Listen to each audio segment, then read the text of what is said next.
O Senhor esteja convosco. Ele está no meio de nós. Proclamação do Evangelho de Jesus Cristo, segundo São Mateus. Glória a vós, Senhor. Naquele tempo, dirigindo-se Jesus aos chefes dos sacerdotes e aos anciãos do povo, disse-lhes: Escutai esta outra parábola. Certo proprietário plantou uma vinha, pôs uma cerca em volta, fez nela um lagar para esmagar as uvas e construiu uma torre de guarda. Depois arrendou-a a vinhateiros e viajou para o estrangeiro. Quando chegou o tempo da colheita, o proprietário mandou seus empregados aos vinhateiros para receber seus frutos. Os vinhateiros, porém, agarraram os empregados, espancaram a um, mataram a outro e ao terceiro apedrejaram. O proprietário mandou de novo outros empregados, em maior número do que os primeiros, mas eles os trataram da mesma forma. Finalmente o proprietário enviou-lhes o seu filho, pensando: ao meu filho eles vão respeitar. Os vinhateiros, porém, ao verem o filho, disseram entre si: este é o herdeiro. Vinde, vamos matá-lo e tomar posse da sua herança. Então agarraram o filho, jogaram-no para fora da vinha e o mataram. Pois bem, quando o dono da vinha voltar, o que fará com esses vinhateiros? Os sumos sacerdotes e os anciãos do povo responderam: com certeza mandará matar de modo violento esses perversos e arrendará a vinha a outros vinhateiros, que lhe entregarão os frutos no tempo certo. Então Jesus lhes disse: vós nunca lestes as Escrituras? A pedra que os construtores rejeitaram tornou-se a pedra angular. Isso foi feito pelo Senhor e é maravilhoso aos nossos olhos? Por isso eu vos digo: o reino de Deus vos será tirado e será entregue a um povo que produzirá frutos. Os sumos sacerdotes e fariseus ouviram as parábolas de Jesus e compreenderam que estava falando deles. Procuraram prendê-lo, mas ficaram com medo das multidões, pois elas consideravam Jesus um profeta. Palavra da salvação. Glória a vós, Senhor.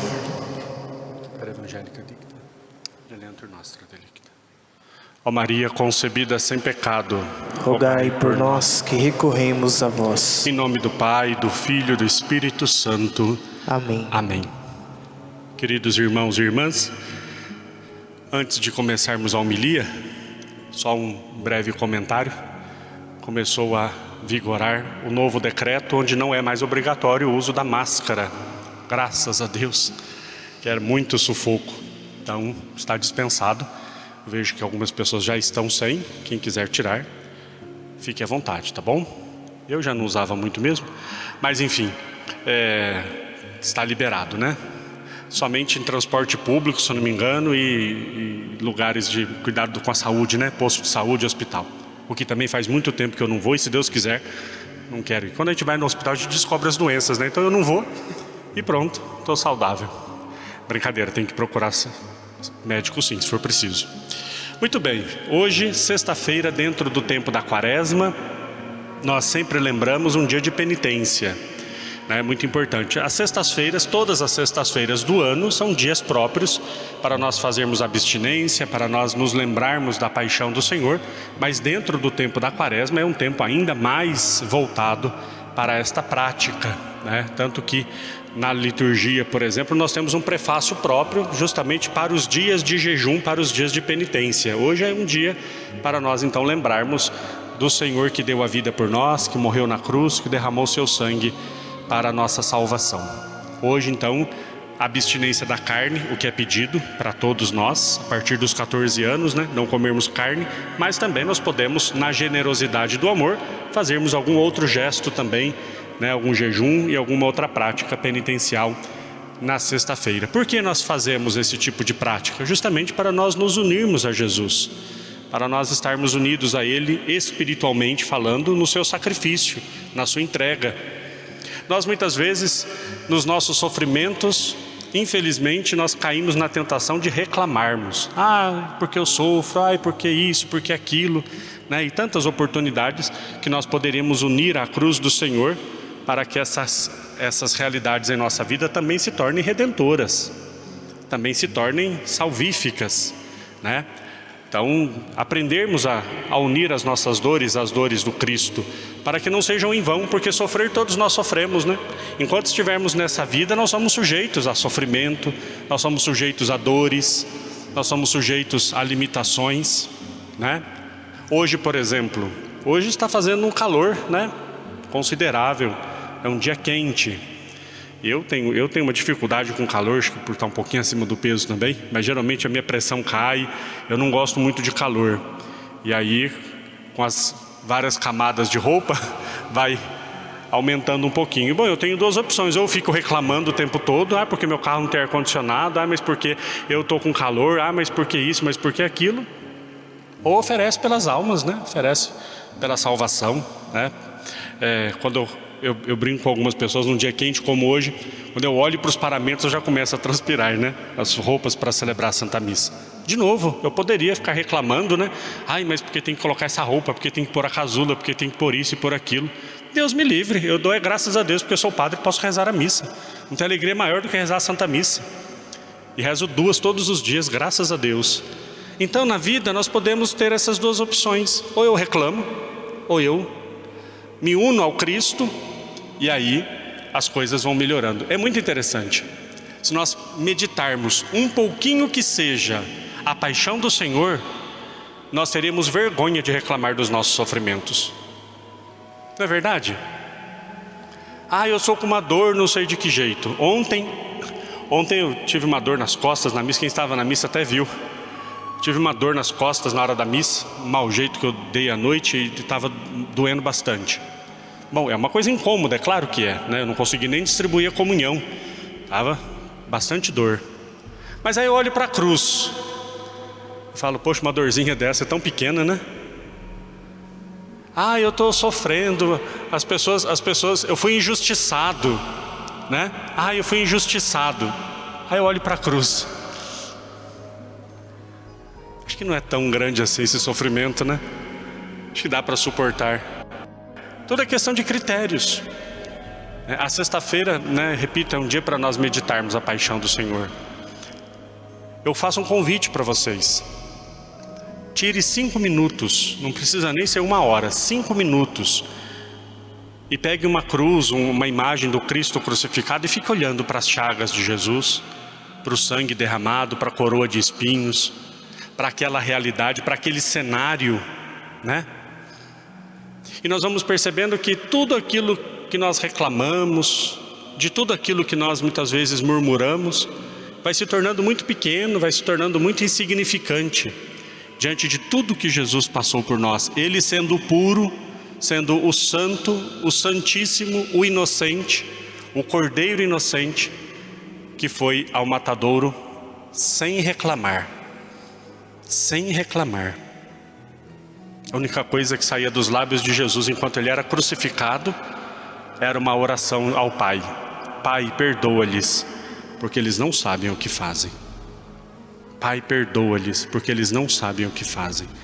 Nós ouvimos o evangelho de hoje, aquela parábola dos vinhateiros que mataram o filho do dono da vinha. Esse filho é Jesus.